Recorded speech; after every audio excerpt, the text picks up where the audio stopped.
14 laidą. Šį kartą tema bus kolekcionavimas. Norėčiau papasakoti apie savo pašto ženklų kolekciją, kurią aš renku, jau beveik 16 metų.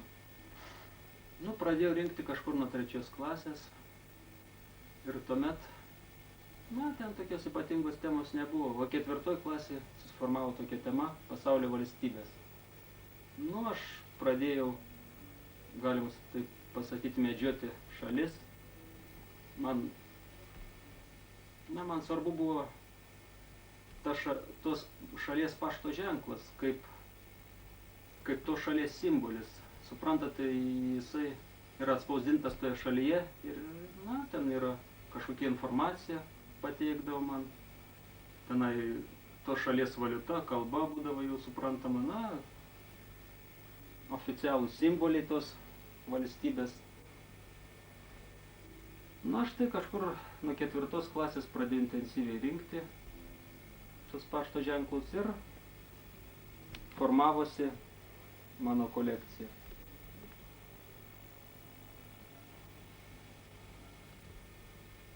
Čia norėčiau parodyti savo buhalterinę knygą. Tenai pas mane surašyta, kaip prasidėjo ta mano kolekcija. Visa jo statistika. 79 metai. Iš viso mano kolekcijai buvo 220 pašto ženklų. 80 metais jau 1000. Ir paskui tai palaipsniui didėjo. 85 metais 2500. Dabar 5800 pašto ženklų įeina į mano kolekciją. O čia pagal metus suskirstyta.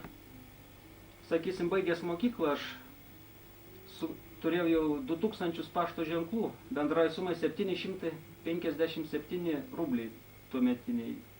Ir čia aš dar buvau tik tai mokyklą baigęs, niekur nedirbau, tiesiog galim sakyti sutaupiau, nuo savęs atplėždamas, ten nuo ledų, nuo kino, vienu žodžiu, atsisakydamas. Tokie intensyvūs rinkimai buvo jau 400 rublių išleisdavau, 90 metais 700. Ir bendra suma dabar apie 6000, jau galima sakyti, litų. Kas dar įdomaus, pašto ženklai yra įdomi investavimo priemonė. Jie, suprantate, pastoviai auga procentas jų. Taip 20% per metus išauga vertingi pašto ženklai, jų koeficientas, taip galima sakyti, ir per 5 metų kažkur jų kaina padvigubėja. Sakysim, Jungtinėse Amerikos valstijose pašto ženklai, numizmatika yra svarbus investavimo šaltinis.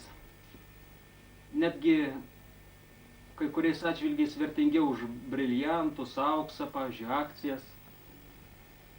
Nes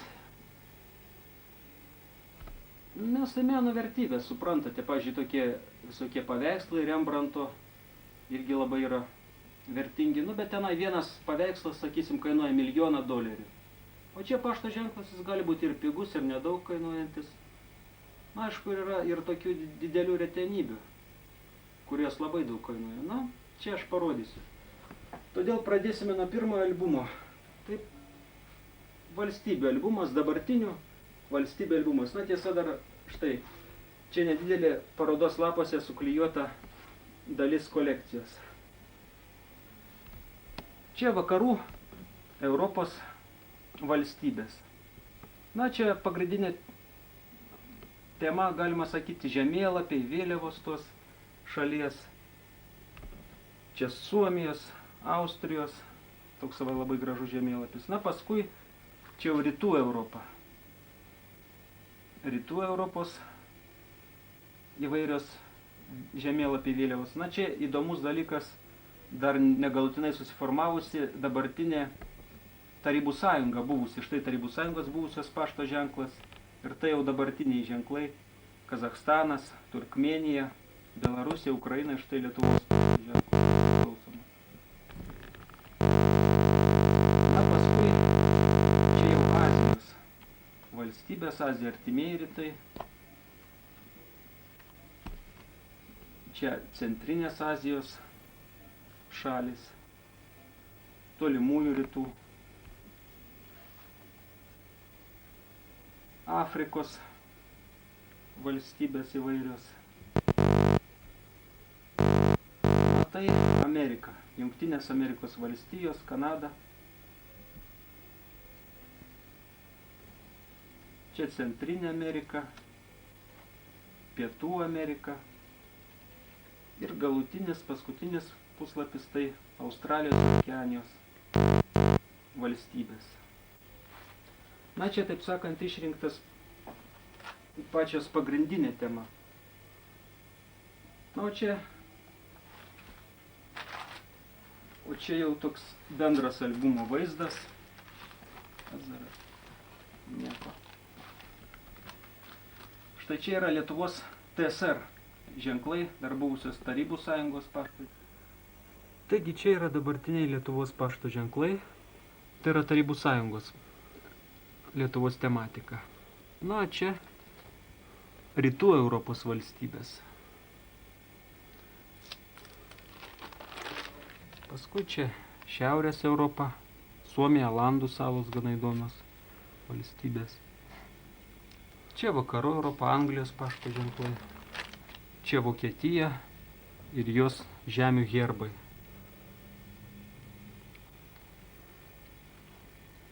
Na ir vienu žodžiu, čia albume išdėstyta Europos įvairios valstybės.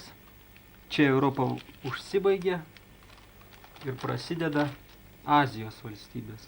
Na čia Turkija, Izraelis, štai čia parodyta karinga Izraelio valstybė. Čia Azijos valstybės. Čia Emiratų spalvingi pašto ženklai, bet jie tokios filatelistinės vertės didelios neturi. Jie daugiau spekuliaciniai ženklai. Čia įdomus stereo pašto ženklas Butano. Na, pašto ženklai būna ir stereo, netgi būna plokštelės ant pašto ženklų, būna jie iš viso visi auksiniai, folga tokia auksiniai dėta. Na, čia Kinija, čia žymioji Mao Dzedūnas, čia Kremlius, vienu žodžiu, čia tokia raudonoji, taip sakant, Azija. Čia tolimųjų Rytų Azijos valstybės ir prasideda Afrikos valstybės.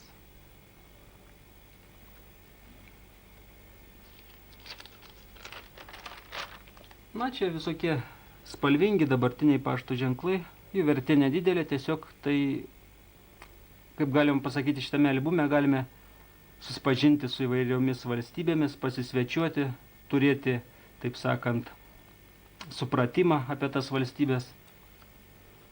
Man labai tie pašto ženklų rinkimas padėjo suformuoti, taip sakant, pasaulio vaizdą, geografiją. Čia jau prasideda Kanados pašto ženklai. Štai čia Jungtinės Amerikos valstijos. Na, čia yra herbas, žemėlapis, vėliava Amerikos. Toliau nedidelė apie istoriją papasakoja kolekcija. Štai čia yra visos valstijos. Konektikutas, Mičiganas, Džordžija, tai visos 50 Jungtinių Amerikos valstijų. Na, čia išliko nedidelė dalis, nes aš kaip tik ruošiausi parodai. Na, čia kosminiai Amerikos užkariavimai. Na, paskui čia Centrinė Amerika, Vestindija. Vienu žodžiu, šitame albume yra visas pasaulis, dabartinis pasaulis. Ir štai čia Okeanija. Čia gana vertingi pašto ženklai, Tuvalų, Vanuatu, Kiribati, jie labai skambus pavadinimai, Samoa. Ir jie gana vertingi tikrai, nes jų yra netiek jau ir daug. Na, vienu žodžiu, čia buvo dabartinis, taip sakant, pasaulio vaizdas, bet filatelija tame yra, kad jos užfiksuoja viso pasaulio istoriją. Ir tenai yra senovinės valstybės, yra visokios kunigaikštystės, yra, atspindi pasaulio istorijos vaizdą, galima sakyti. Na, taip žinoma, palaipsniui aš iki to jau iš pradžių rinkdavau tik tai dabartinės valstybės, paskui pradėjau domėtis jau senoviškais ženklais, o tengi visai kitoks vaizdas, visai kitoks. Čia yra dabartinės Lietuvos albumas. Na, dabar nepriklausomos valstybės Lietuvos pašto ženklai, na, jie yra gana įprasti, ypatingos vertės jie tokios neturi, tiesiog jie yra įdomus, kad jie yra pirmieji mūsų ženklai. Na, iš jų didesnė ypatingai vertė turi štai šitie lapeliai. Ne šitie. Štai, na, tai jau mūsų, galima sakyti, Lietuvos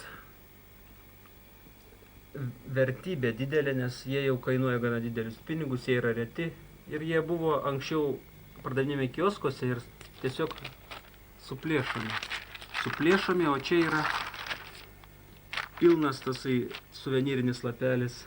Na, jo kaina irgi netokia didelė, apie 40 litų. Na, norint pratęsti temą apie naują. Na, čia šitame albume jau buvusios Tarybų Sąjungos valstybės. Estija, Latvija, čia Moldova, Baltarusija ir Ukraina. Na, jos šitie jau pašto ženklai, taip sakant, atspindi dabartinės valstybės etapą. Čia yra Vidurinės Azijos įvairios egzotiškos, jau galima sakyti, dabartiniu metu valstybės. Kazachija, Kirgizija. Ir dabar mes prie to einame, kad Tarybų Sąjungos kilo, jis susidarė dešimtis, netgi šimtai naujų valstybių ir labai sunku atsekti visą tą jų vaizdą. Na, čia Tarybų Sąjungos albumas. Na, čia bendra nedidelė tokia tematika. Tyrinėtojai. Paskui štai čia bus Antarktida, tokia tema, pašto ženklo Antarktidos tema. Na, čia tokia filatelijos rūšis vadinama vokai ir atvirutės. Na, jos irgi turi filatelistinę reikšmę. Čia burlaivių, visa burlaivių istorija. Na, galim sakyti, Rusijos jau burlaivių istorija. Čia pavaizduoti ledlaužių istorija, nedidelė tokia tema. Čia jau karo laivų istorija. Na, paskui čia bus Tarybų Sąjungos kosmoso užkariavimas, Marsas, Venera, Mėnulis.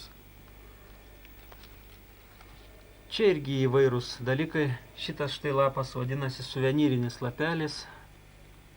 Štai čia blokas. Na, čia Tarybų Sąjungos transporto tokia nedidelė temelė. Na, čia jau pagrindinė, galima sakyti, Rusijos tema. Tai įvairūs miestai. Pradedant nuo Maskvos, Leningrado. Tai tokia mano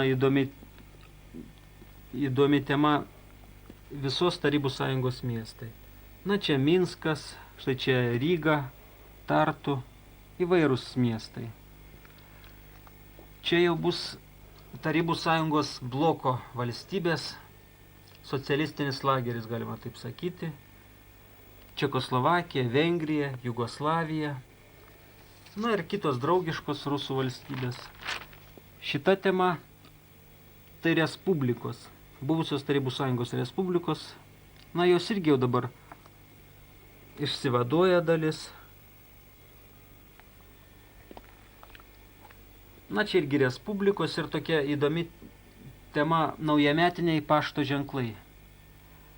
Pradedant nuo 64 metų su naujaisiais metais pasveikinimas. Na, toliau tai faunos albumas.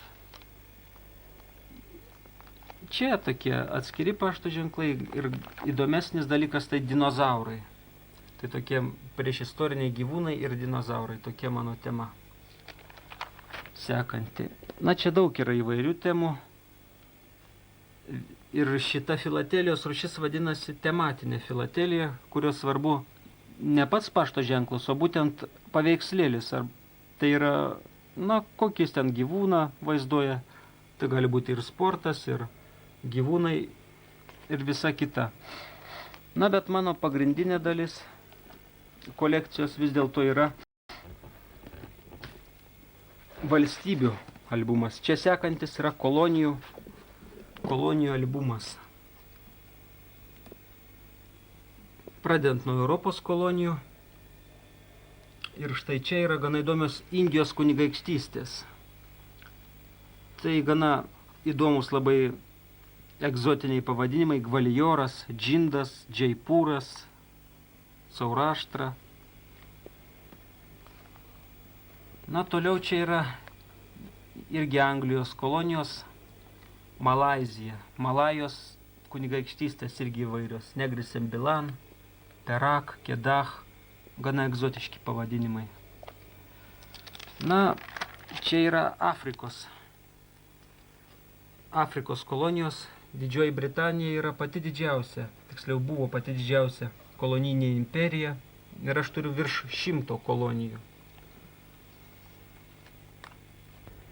Na, šitame puslapyje pavaizduota Australijos ir Okeanijos pašto ženklai. Na, Okeanijos įvairios salelės, jos tikrai yra gana įdomios ir vertingos. Aitutaki, Tonga, Raro Tonga, Kuko salos, Tokelau, gana egzotiški pavadinimai. Na, iš šitų ypatingai išsiskiria Pitkerno sala. Šitoje saloje iš viso gyvena 70 žmonių. Ir štai tokia salelė leidžia pašto ženklus. Na, ir gana sėkmingai iš tų pašto ženklų gyvena, galima sakyti. Na, šitame puslapyje jau pavaizduota gana spalvingas puslapis. Tai Amerikos kolonijos, Anglijos. Na, jos biški naujesnės, gana gražiai atrodo.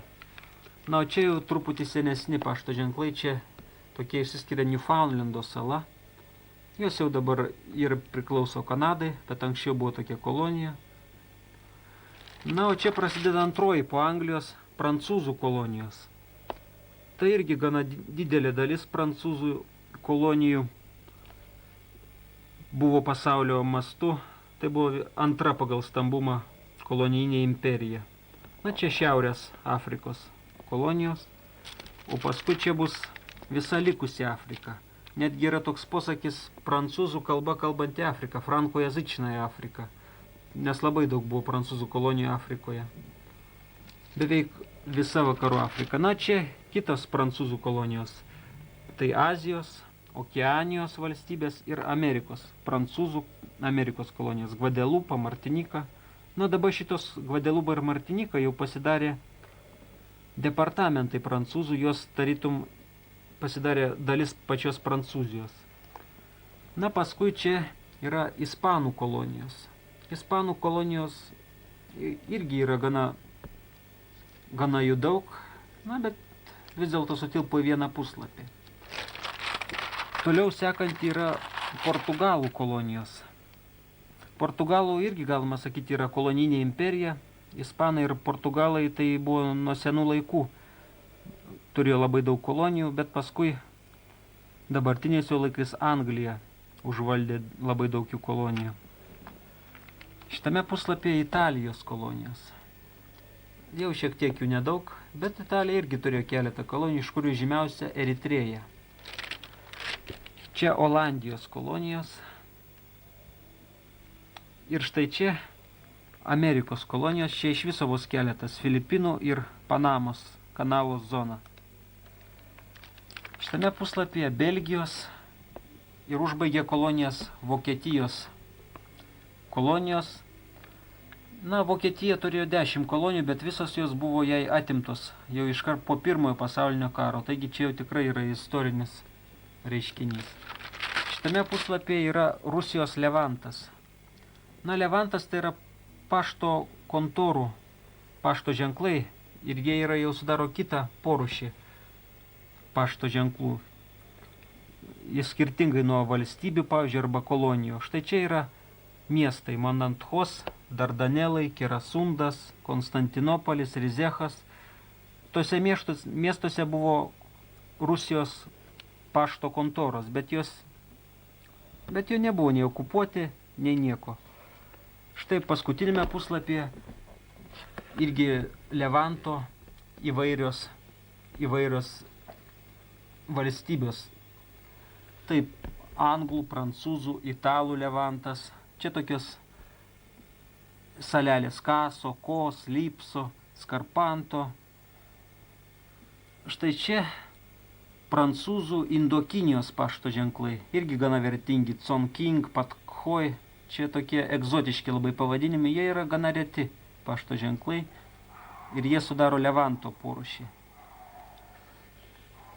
Šitas albumas vadinasi Senosios Europos albumas. Na, Europa tarp pirmo ir antro pasaulinio karo turėjo visai savitą geografinę sistemą, ten buvo visai kitokios valstybės. Na ir čia pradžia Lietuvos pašto ženklai, senosios Lietuvos, kurie egzistavo nuo 18 iki 40 metų, turėjo išleidusi gana daug pašto ženklų. Na, čia matote, pradedant nuo pačių pirmųjų pašto ženklų. Na ir čia šita kolekcija yra nedidelė, bet kažkokį supratimą apie Lietuvos pašto ženklus jau galima turėti. Tai buvo tikrai gražus, spalvingi, įvairūs pašto ženklai. Na, čia jau truputį įdomesnės yra LTSR pašto ženklai, tai yra okupuota rusų Lietuvos teritorija, o čia šitie pašto ženklai Vilnius ir Raseiniai. Tai yra vokiečių okupuotas kraštas ir tarp kitko Raseiniai birželio 23 diena 41 metų. Jau pašto ženklas išleistas antrąją dieną po karo. Čia yra Litvas Rotkovo arba Lenkų okupuota Lietuva. Na, paskui yra Memelis. Tai vokiečių ir prancūzų okupuotas Klaipėdos kraštas. Ir galų gale Klaipėda, patys Klaipėdos pašto ženklai, tai jau skaitosi lietuvių okupuotas Klaipėdos kraštas. Vien žodžiu, daug okupacijų buvo Lietuvoje ir dar daug gal bus. Na, čia yra Pribaltikos pašto ženklai. Lietuva, tai yra Latvija ir Estija. Na, čia irgi įdomus okupaciniai ženklai. Latvija, 41 metų Liepos 1 diena ir Pernų miestas, Liepos 8 diena. Toliau carinė Rusija.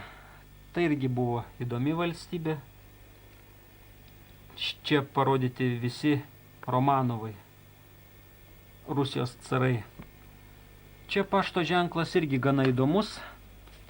Šitas pašto ženklas ir čia yra užrašas, kad jis turėjo vertę kaip sidabrinė moneta. Tai galima vadinti pašto ženklas ir moneta vienu metu. Na, čia viena iš įdomiausių kolekcijos dalių, tai yra Zemstvos paštas. Zemstva tai rusų, carinės Rusijos kaimo paštas. Na ir čia atskiri ujezdai, tokie gubernijos ujezdai turėjo savo pašto ženklus. Ir tai didžiulė sala, yra virš 2000 šitų ujezdų. Kaip matote, labai gražus, apvalus, Borisoglebskaja, Belebej, Bagorodskaja počta. Čia ovalinės formos, čia rombas. Tai tikrai didžiulė įvairybė tų pašto ženklų. Ir jie yra tikrai gana vertingi. Jelec ir Bit Kasimov. Tai netgi 19 dar amžiaus yra dalis pašto ženklų. Šitos Zemstvos. Na, čia pagrinde pas mane surinktas tik tai po vieną pašto ženklą iš kiekvienos Zemstvos. Lubinskaja, Zemskaja, Počta Lūžskai ujest. Ir čia, kaip matote, yra labai daug. O kiekvienas ujezdas leisdavo savo dešimtis netgi ženklų. Na, čia yra vienas iš pirmųjų ir pats vertingiausias. Kažkur 15 litų kainuoja šitas pašto ženklas vienas. Bet čia jų yra, kaip matote, tikrai daug. 118 zemstvų ir tai yra dar viena valstybių rūšis. Kaip jau sakiau, žiūrėjome kolonijas, valstybės, Levanto paštą, okupacijos ir čia yra Zemstvos paštas. Na, čia Rusija pilietinio karo metais. Čia Judeničiaus pašto ženklai. Čia Kornilovas, Kerenskis, Denikino armija, Vrangelio armija, Kolčiako armija. Na ir čia Rusijos okupuota Vladivostoko armija. Vienu žodžiu, čia yra atspindi visą šitą pašto ženklų kolekciją. Pirmąjį pasaulinį karą ir pilietinį karą. Na, o čia tos respublikos, kurios susidarė po karo. Ukraina, Užkaukazės, Gruzija, Armėnija. Šitos valstybės išnyko jau ir jos tik tai vėl atgimė dabartiniais metais. Toliau sekanti rūšis tai jau Vokietijos kunigaikštystės. 20 amžiaus pradžios įvairios kunigaikštystės – Bavarija, Šlezvigas, Württembergas. O čia yra grinai Vokietija ir Vokietijos okupaciniai pašto ženklai. Štai šitas pašto ženklas yra Rusiš Polen parašyta. Tai 1915 metų okupuota Rusijos, Lenkijos, na ir kartu Lietuvos dalis. Čia jau prasideda Vokietija Hitlerio valdymo metais. Čia matote Ukrainas, Ostlando teritorija, tai yra, kurią įdavo ir dabartinė Lietuva, Kurlendo pašto ženklas, tai Latvijos teritorijoje, Dancigas, Lenkija. Vienu žodžiu, visa Vokietijos okupacinių pašto ženklų puslapis. O šitame puslapyje jau yra vakarų ir sąjungininkų ir rusų okupuota Vokietijos teritorija po Antrojo pasaulinio karo. Berlynas, Tiuringija. Čia yra vokas, išleistas 44 metais, jisai buvo išspausdintas. Ir kaip tik jis atspindi šitas puslapis, kas jau liko po Vokietijos šitų kėslų karinių. Na, čia Jugoslavija. Čia irgi įvairios kunigaikštystės Jugoslavijos, kol jie susidarė į vientisą Jugoslavijos valstybę. Na ir paskutinėme puslapyje įvairios valstybės, kurios atspindi senąją Europą, nes tai pagrindė jau senoji dabar išnykusi Europos dalis.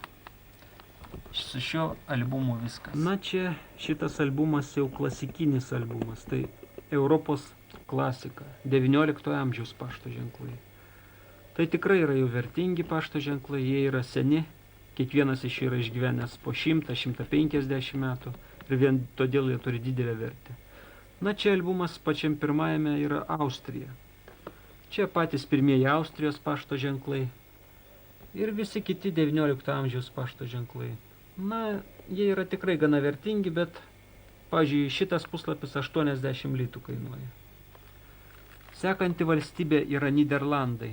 Na, tai irgi gana rimta mano kolekcija, čia beveik visi surinkti. Čia yra 1, 2, 3, 4 ir 5 Niderlandų pašto ženklai. Tai gana retas atvejis, 5 patys pirmieji pašto ženklai. Na, iš tokių vertingų galima paminėti, šitas kainuoja 90 litų, šitas 120, šitas 80 litų. Ir bendra masė tikrai yra gana vertingas dalykas, na, bet tik tiek, kad jie yra prastos kokybės. Todėl jų, na, tiesiog neišgyvena, jie 150 metų, nusiplėšo truputį ir jų vertė smunka. Sekantis tai Portugalijos. Portugalijos visi klasikiniai ženklai, na, iš šitų numeris 2 Portugalijos pašto ženklas. Na, čia taip pat galėčiau pasakyti, kad bendrai tai yra dar viena filatelijos kolekcionavimo rūšis, chronologinis rinkimas. Tai yra pašto ženklai turi būti renkami vienas prie vieno. Tai yra kiek katalogį yra sužymėta štukų, tiek turi būti kolekcija. Pavyzdžiui, visa serija turi būti būtinai pilna serija su visom įmanomom įvairianybėm. Na, čia reikia labai nusimanyti. Čia turi būti žinomas menkiausias pašto ženklo nukrypimas, netgi milimetrinis nukrypimas. Ir visa tai tikrai sunku ir reikalauja labai kruopštaus darbo, todėl čia jau tikrai užsiima tikri profesionalai šito darbo. Na, mano tokia kolekcija yra daug bendresnio pobūdžio. Čia yra Ispanijos klasika, štai čia yra Belgijos klasikiniai pašto ženklai. Na, čia irgi yra pilnos serijos, kaip matote, ir jos gana vertingi. Na, čia patys pirmieji ženklai. Čia yra gana įdomu, nes patys pirmieji pašto ženklai, jų yra visai kitokia forma, jie tikrai yra klasikiniai. Kaip matote, čia Italijos patys pirmieji ženklai, jie skiriasi tiesiog ir vertėjų didelė gana yra. Čia Prancūzija.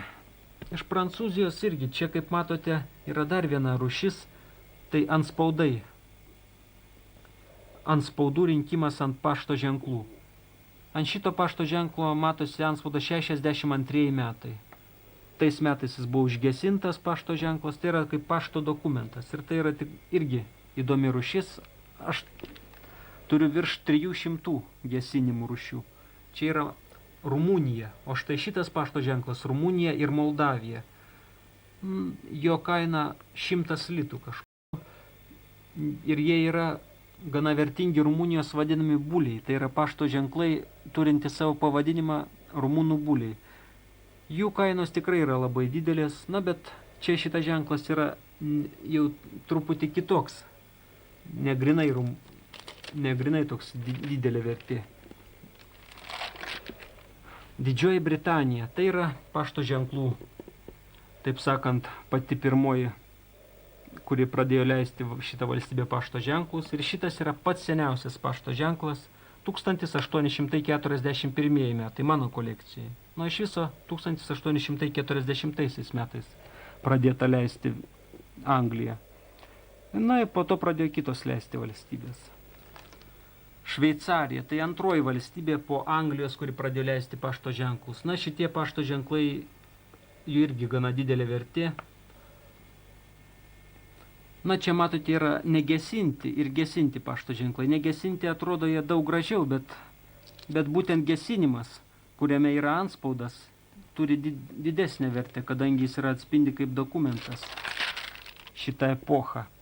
Tai Bavarijos pašto ženklų kolekcija 19 amžiaus. Čia yra įdomus gesinimai, kurie vadinasi nebylieji gesinimai. Ant jų nieko nėra, tik tai šifras, nei metų, nei dienos negalima suprasti. Bet jie irgi gana įdomus. O čia Vokietija. Pirmieji Vokietijos pašto ženklai. Pati Vokietija susikūrė tik tai 1872 metais, o iki tol buvo Vokietijos kunigaikštystės. Ir jos mano albume sudaro gana didelę dalį. Čia carinės Rusijos pašto ženklai. 57 metų pašto ženklas, vienas iš pirmųjų. Carinė Rusija, kaip matote, 19 amžiuje turėjo gana tipinius nedidelius pašto ženklus, o būtent Zemstvos pašto ženklai tikrai gana įvairesni ir įdomesni. Čia Švedija, Turkijos, tiksliau Otomanų imperijos dar 19 amžiaus pašto ženklai. Graikijos pašto ženklai, iš kurių čia pirmoji olimpiada 1896 metais įvykusi. Čia Juodkalnyje, tokia Jugoslavijos respublika buvusi. Čia Liuksemburgas ir Norvegija. Ir kaip pastebėjote, kiekvienoj kolekcijai būtinai turi būti bent vienas pirmasis pašto ženklas, pats vertingiausias. Šitas pašto ženklas užgesintas 1860 metais. Tai yra prieš 130 metų ir yra gana įdomus. Čia yra Serbijos ir Württembergo pašto ženklai. Württembergas tai Vokietijos kunigaikštystė. Ir čia yra kaip tik pats unikaliausias ir įdomiausias antspaudas ant šito pašto ženklo 1853 metai. Tai yra pats seniausias antspaudas mano kolekcijoje, antspaudų kolekcijoje. Šitie pašto ženklai irgi yra gana vertingi. Šitas kainuoja 80 litų, šitas 50. Čia yra irgi Vokietijos kunigaikštystė Turnitaksis. Tokie gana savotiški įdomus pašto ženklai. Turnitaksis tai kunigaikščių paštas buvo ir jis galiojo šitie ženklai visoje Vokietijoje. Šitie kvadratiniai šiaurės Vokietijoje, o šitie apvalus pietų Vokietijoje. Kunigaikščių paštas toks įdomus. Čia Bulgarijos pašto ženklai, irgi 19 amžiaus klasikiniai. Čia Danijos vienas iš pirmųjų ženklų. Ir štai čia įdomus Vatikanas, Italijos kunigaikštystė, popiežių sostinė. Ir štai leido savo pašto ženklus. Šita kolekcija yra, šita serija yra viena iš pačių vertingiausių serijų. Jos kaina beveik 200 litų. Gana graži ir tikrai vertinga kolekcija. Čia Suomijos, Šiaurės Vokietijos, Prūsijos, Badeno. Tai vis šitos yra Vokietijos kunigaikštystės. Jų tikrai yra gana daug tų Vokietijos kunigaikštysčių. Ir šitie ženklai buvo 50-60 metais 19 amžiuje. Na, čia jau daugiau prasideda pavieniai pašto ženklai. San Marinas. Štai šitie ženklai gana įdomus, tai yra Austrijos okupuota Italija. Ir pagal anspaudus galima atsekti šitą okupacijos pradžią. Na, pavyzdžiui, atlase istorijos yra parašyta, kad Austrai paliko Lombardiją, Italijos sritį, 1855 metais. Ir čia yra anspaudas Bergamo, būtent iš tos Lombardijos. Ir pagal tą anspaudą galima spręsti, kad būtent jis yra 55 metų. Na, o čia yra Venecija.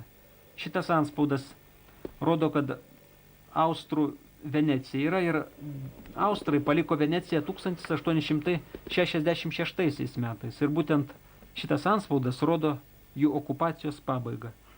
Na, čia Vokietijos kunigaikštystė Saksonija ir štai būtent šitie yra patys mažiausi pašto ženklai mano kolekcijoje, bet jie kaip tik yra patys vertingiausi. Tai Vokietijos kunigaikštystė Bergedorf. Visi šitie 4 pašto ženklai kainuoja 220 litų. Tai patys vertingiausi mano ženklai, nors ir kartu, kaip nekeista, patys mažiausi. Na ir paskutinėme puslapyje iš vis pavieniai pašto ženklai. Čia yra Turkijos okupuota Bulgarija, Fesalija tokia sritis.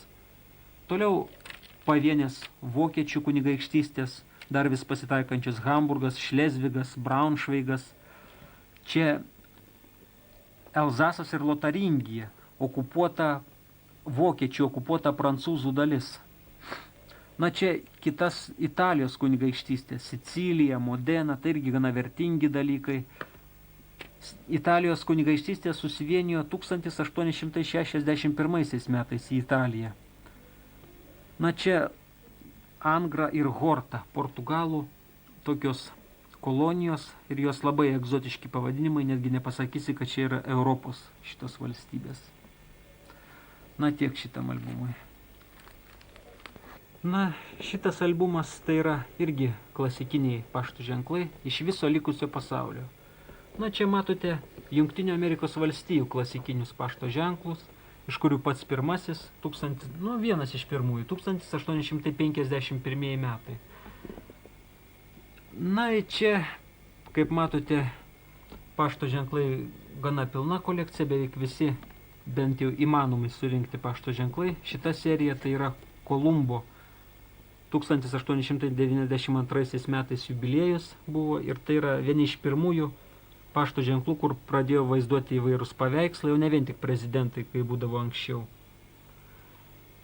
Na, šitame puslapyje yra jau baigėsi Amerikos pašto ženklai ir Argentinos. Na, irgi Amerikos valstybės pašto ženklai. 19 amžiaus. Čia Brazilijos pašto ženklai, iš kurių įdomus štai šitie pašto ženklai. Jie vadinasi Ožio akis. Tai yra pašto ženklai, ypatingai seni, vertingi. Jie turi netgi savo pavadinimus. Ir kiekvienas tas pavadinimas yra gana įdomus. Štai, pavyzdžiui, šitame paveikslėlyje matote buliaus galvą, o čia irgi Brazilijos pašto ženklas vadinamasi jaučio akim. Raudonas toksai ryškus jaučio akis. Na, tai labai vertingas pašto ženklas, aišku. Raritetas ir pagrinde tik tai ypatingai vertingi pašto ženklai turi tokius pavadinimus. Čia Meksika, irgi Amerikos valstybė, 19 amžiaus visi ženklai. Salvadoras, na, čia pats pirmas pašto ženklas Salvadoro. Na, šiaip šitoj valstybėje vien tik tai 1890 metų paskutinio dešimtmečio pašto ženklai, kada buvo praleista labai daug. Čia vienas biznesmenas Jungtinių Amerikos valstijų tai pradėjo leisti tos masiškai tiražais tos pašto ženklus ir tuomet jau pašto ženklai nebepasidarė klasikiniai, tai yra vertingi, reti, o prasidėjo patys paprasčiausi pašto ženklai. Na, klasikinius pašto ženklus skiria tai, kad jie 1875 metais susikūrė viso pasaulio pašto sąjungą. Ir tuomet kiekvienas tos sąjungos narys turėjo būtinai leisti pašto ženklus ir kuo pigesnius. O iki 75 metų tai buvo tikrai pavieniai pašto ženklai klasikiniai. Na, čia Centrinės Amerikos, Pietų Amerikos pašto ženklai. Na, jų yra gana daug ir jie nėra taip labai vertingi. Na, čia Kuba gana įdomi, Ispanijos kolonija Kuba, o štai nuo čia Jungtinių Amerikos valstijų okupuota Kuba ir būtent tuomet prasidėjo karas dėl kolonijų, kuomet Amerika atėmė tą koloniją iš ispanų. Na, čia Kanada. Čia gana įdomus vienas iš pirmųjų pašto ženklų vaizduojantis bebrą. Kanados pašto ženklas, tai yra irgi vertingas. Na, čia Honduras. Pirmas ir antras pašto ženklai, patys pirmieji, na, bet jie nėra tokie labai įdomus ir reti. Tik tiek, kad jie yra patys pirmieji. Čia irgi patys pirmas ir antras Kostarikos pašto ženklai. Čilės vienas iš pirmųjų ženklų. Na, čia įdomi Newfoundlandas, ruonis Newfoundlando. Na ir čia didelė galybė tų įvairių valstybių, iš kurių galėčiau paminėti Britų Gvianą. Britų Gvianos laiveliai yra, na, čia net tokie brangus pašto ženklai. Štai va šitas laivelis, šitas pašto ženklas Britų Gvianos. Tai yra vienas iš pačių vertingiausių pašto ženklų pasaulyje. Tai yra kainuojantis daugiau kaip $1 milijoną. Tai yra vienintelis egzempliorius pašto ženklo, vienintelis. Tai pašto ženklai leidžiami kartais net milijonais tiražų, o čia išliko vienintelis tik tai. Tuo jis labai vertingas. Bet aišku, tai milijonierių žaisleliai, tik tai jau pasidaro tie ženklai, nes paprastiems žmonėms jų nusipirkti negalima. Na, čia irgi įvairios Amerikos valstybės, iš kurių galėčiau paminėti Havajus. Havajai dabar yra Jungtinių Amerikos valstijų valstija, o tuomet jie buvo karalystė, vis dėlto nepriklausoma. Čia Haitis. Tai Haitis kaip tik tuomet įsilaisvino iš kolonijų ir tai buvo negrų netgi tokia valstybė, viena iš pirmųjų negrų valstybių laisvų. Na, čia jau pavieniai Amerikos ženklai, iš kurių įdomiausi štai šitie. New Brunswickas. New Brunswickas tai labai netgi reta tokia negirdėta daugeliui kolonija, tai Kanadoje yra tokia kolonija, jie patys labai gražus, vertingi ženklai. Na, jų kaina taip irgi gana nemaža, koks 50 litų. Čia yra Grenada, Anglijos kolonijos. Čia gana įdomu, kaip skiriasi Anglijos kolonijos nuo klasikinės. Kaip matote, čia yra pavaizduota Fasų, ta karalienė, ir yra gana jauna, o čia profilis. Visų ant kitų Anglijos pašto ženklų, ant visų kolonijų, nežiūrint kiek čia šimtų netgi yra, visą laiką vaizduojamas karalienės profilis. Ir tuo galima skirti, pavyzdžiui, jau 20 amžiuje buvo tik tai karaliai, o 19 dar karalienė būtent. Čia yra Danijos kolonija gana vertinga. Danai savo koloniją irgi prarado, Ameriką pardavė. Čia yra Jungtinių Amerikos valstijų konfederatų valstija, būtent 1863 metų per pilietinį karą tai buvo. Na, čia pasibaigė Amerika, prasideda Japonija, Azijos kolonijos. Iš šitų šitas pašto ženklas kainuoja virš 100 litų. Tai yra vienas iš pirmųjų pašto ženklų. Na, šiaip Japonijos tokie įdomus su hieroglifais įvairiais pašto ženklai. Šitame albume yra Persijos gana įdomus didžiulis spalvotas pašto ženklas. Jis išleistas 1883 metais. Tai yra gana senas pašto ženklas.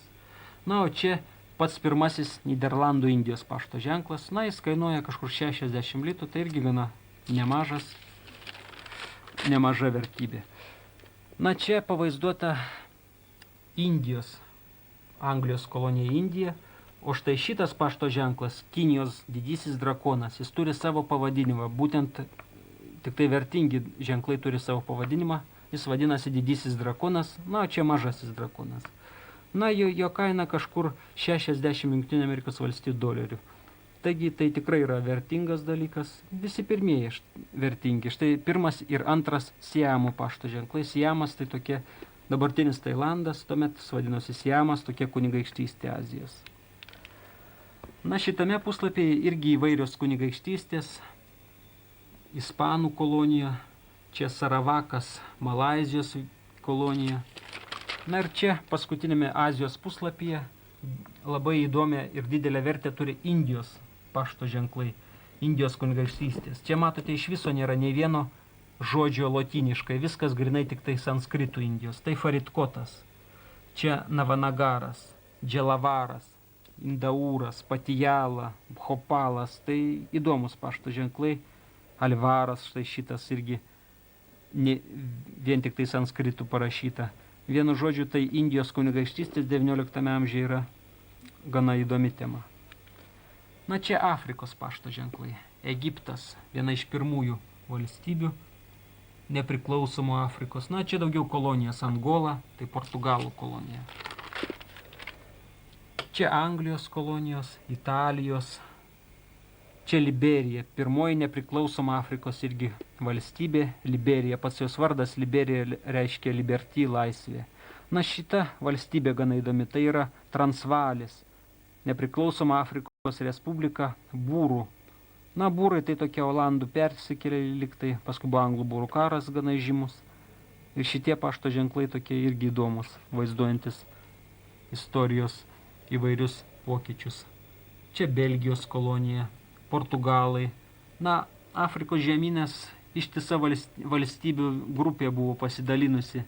Ta Afrika, tai daugiausiai vien tik tai kolonijos. Štai čia Portugalų, čia prancūzų kolonijos, čia gana vienatipiški prancūzų pašto ženklai ir jie visi vadinasi kolonijinio tipo 19 amžiaus, na bet čia gana įdomus, nors jie atrodo visi panašus, tik pavadinimai skiriasi, bet čia tokie pavadinimai kaip Majote, Diego Suareš, Grande Comore, Obok, Anžuan, tai gana labai reti pašto ženklai, kurios netgi žemėlapyje sunku surasti.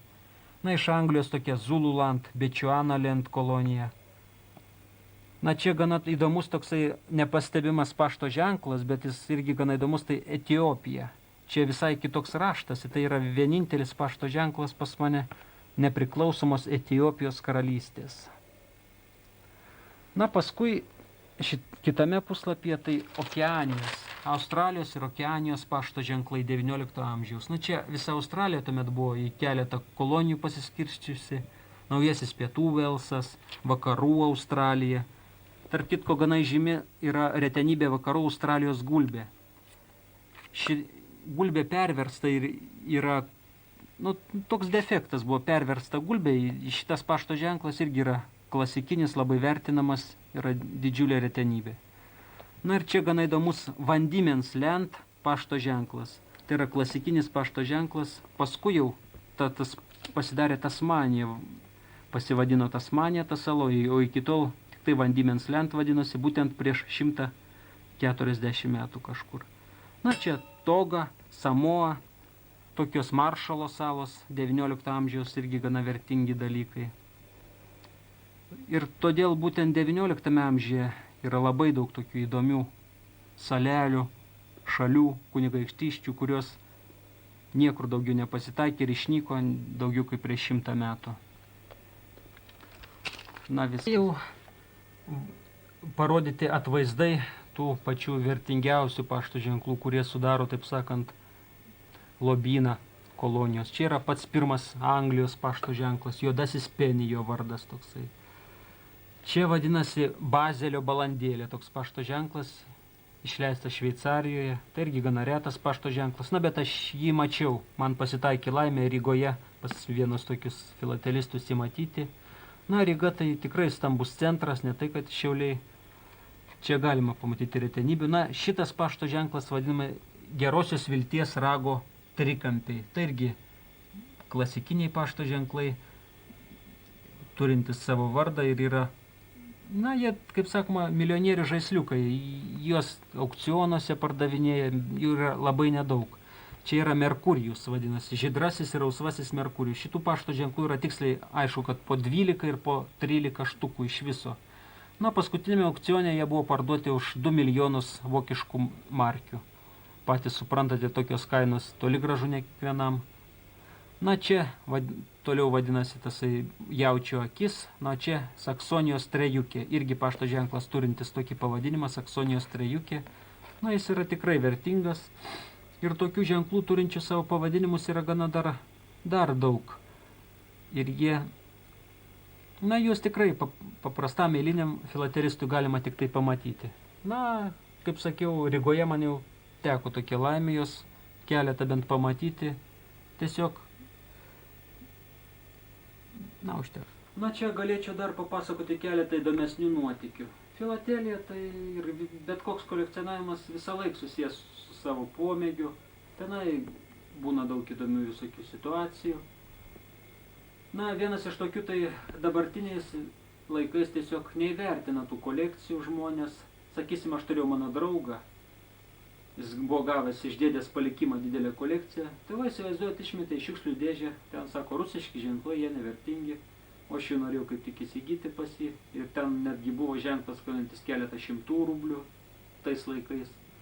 Na, paskui tas pats draugelis pardavė tą visą kolekciją už vieną butelį degtinės. Tai jūs galite įsivaizduoti, absoliutus neįvertinimas, netgi nežinojimas, kad pašto ženklai gali būti ir vertingi, ir nevertingi.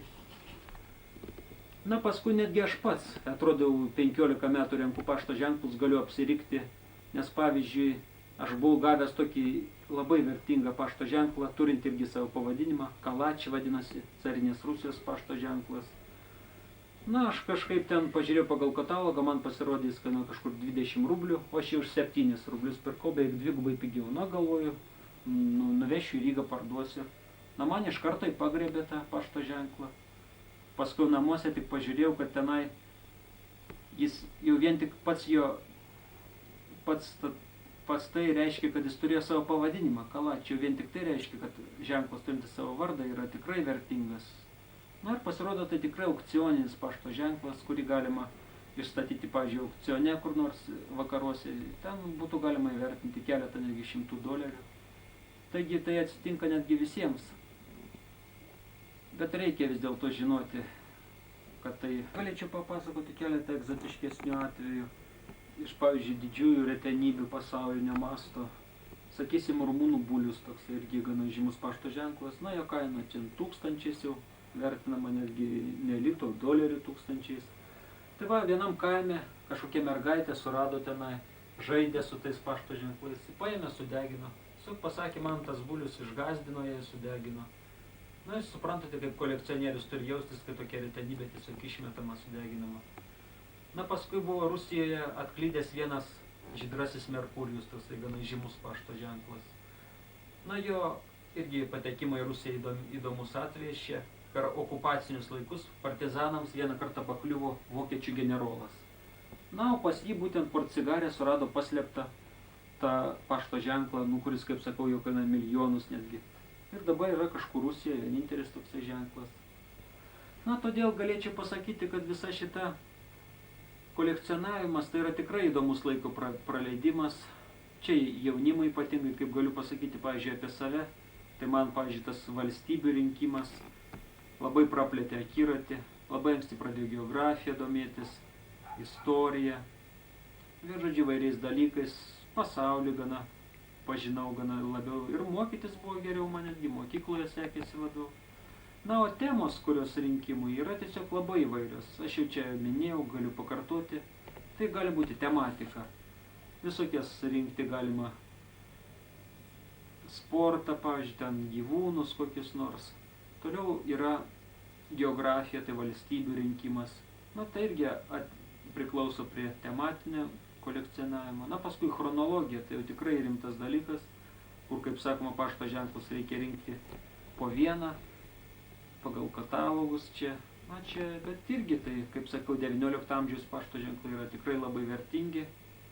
Na, ir jie mano kolekcijai sudaro nors nedidelę dalį, bet tai pagrindinės mano, taip sakant, ir iš jų gaunamos pajamos, procentai auga pastoviai. Na, galų gale klube galima pabendrauti su žmonėm. Todėl, pavyzdžiui, Šiauliuose dabar yra keletas netgi klubų. Vienas vyksta, klubo užsiėmimai vyksta virš Hobi parduotuvės, ten centre yra, antrame aukšte. Čia jau būna sekmadieniais nuo 9 ryto iki 11.